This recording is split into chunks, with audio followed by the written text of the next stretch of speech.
มาสบายดีไอ้น้องชาว PCP ลาเบิร์ทุกคนเนาะสบายดีไอ้น้องผู้ที่มีใจมักฮักเกี่ยวกับ PCP โดนเติบแล้วเนาะพอได้ลงคลิปรีวิวเครื่องให้ลูกค้าเนาะมื้อนี้ก็สิมารีวิวก่อนส่งงานลูกค้าเลยเนาะเป็นทักทิคอเนาะทักทิคอปี2025เนาะรหัสแมน35เนาะ35ด้วยรหัสหมายเลข35เป็นอย่างเราจึงใส่รหัสเนาะใส่รหัสเพราะว่า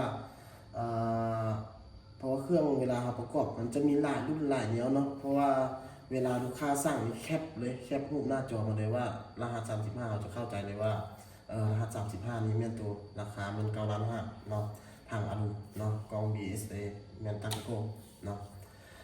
มาเบิ่งกันเลยตัวนี้แม่นเป็นทักทิคอปี2025เนาะหลายคนก็น่าจะรู้เกี่ยวกับทักทิคอแล้วเลยเนาะ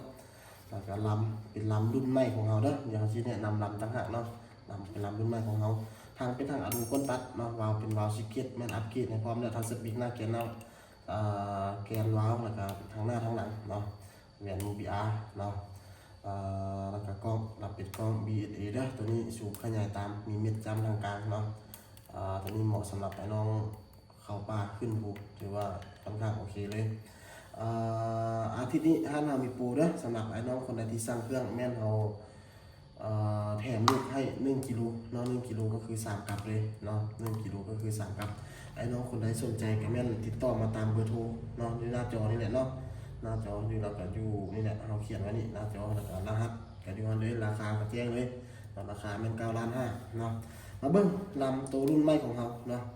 ลำเป็นลำโพลีกอนเนาะ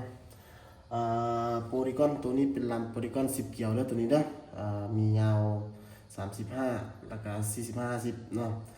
ราคาเดียวกันเบิดเนาะเขาแจ้งราคาเลยตัวนี้ราคา3 ล้านรับประกัน1 ปีกับ6 เดือนแล้วตัวนี้ได้1 ปี 6 เดือนตัวนี้ได้ลำเป็นลำโพลีกอนเนาะโพลีกอนเนาะ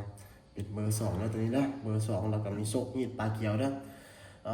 โซกหีดปลาเกี่ยวแม่น 1.5 เซนแล้วตัวนี้ได้มีโซกหีดปลาเกี่ยวเนาะตัวนี้เกี่ยวงามเนาะตัวนี้เนาะเกี่ยวงามรับประกันให้เลยอายุการใช้งานแม่นรับประกันให้1 ปีเต็มเนาะไอ้น้องคนใดเอาไปใช้บ่ได้เนาะกุ้มบ่ได้เนาะสามารถเปลี่ยนได้ตามสบายเด้อเฉพาะลำเวียดนามเด้อตัวนี้เขาแจ้งราคาเลยเนาะราคาแม่น3 ล้านเด้อตัวนี้เด้อราคาค่อนข้างหนักเนาะรับประกันแม่น1 ปีกับ6 เดือนเด้อตัวนี้เด้อสั้นยาวราคาเท่ากันเด้อตัวที่35เนาะ50ก็มีเนาะ50ก็มีเนาะลำว่าโพลีกอนเนาะโพลีกอนเนาะตัวนี้เนาะเป็นลำโพลีกอนตัวนี้ไอ้น้องคนใดสนใจเนาะอยากยกระดับการดิ้นเปลี่ยนจากลำ TK เนาะ TK เบื่อ TK แล้วเบื่อ AN8 แล้วเนาะลองมึงเนาะเปิดใจใส่โพลีกอนนี่ลองมึงเนาะตัวนี้เนาะตัวนี้ราคาแม่น3 ล้านเด้อแจ้งเลย3 ล้านเนาะไอ้น้องคนใดสนใจแม่นติดต่อมาทางเบอร์โทรเนาะ0209754เนาะ8182เนาะ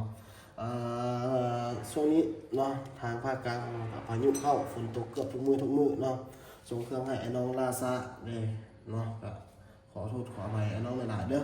เพราะว่าปัจจุบันนี้ก็ยังสูบ2 อันเนาะให้ไอ้น้องอยู่ขมวนแล้วก็อยู่ทางภาคใต้แข่งจังหวัดซักเนาะเราสิเร่งส่งมื้อให้มันทันเนาะแล้วก็ขุนบอกลูกอยู่ทางสารคามเนาะไอ้น้องคนใดสนใจแม่นติดต่อมาทางเบอร์โทร WhatsApp เด้อเบอร์ตอบคอมเมนต์อยู่ทางกล้อง YouTube เด้อแล้วให้ไอ้น้องติดต่อมาเนาะเป็นยังไงสนใจแบบใดเครื่องตัวใดนอกจากนี้แล้วยังมี MC Dragon 09เนาะ M3 Terminator แล้วก็ Factor Top A เนาะแล้วก็มีหลายรุ่นเนาะไอ้น้องคนใดสนใจมีงบประมาณเท่าไหร่เนาะแม่นให้โทรมาพัวพันกับเราเดี๋ยวเราสิแนะนำรุ่นให้เนาะว่ามีรุ่นใดมีงบเท่านี้มีประมาณเท่านี้เนาะรุ่นใดเดี๋ยวเราสิแนะนำตัวที่ดีที่สุดให้กับลูกค้าเนาะติดต่อมาเด้อขอบใจ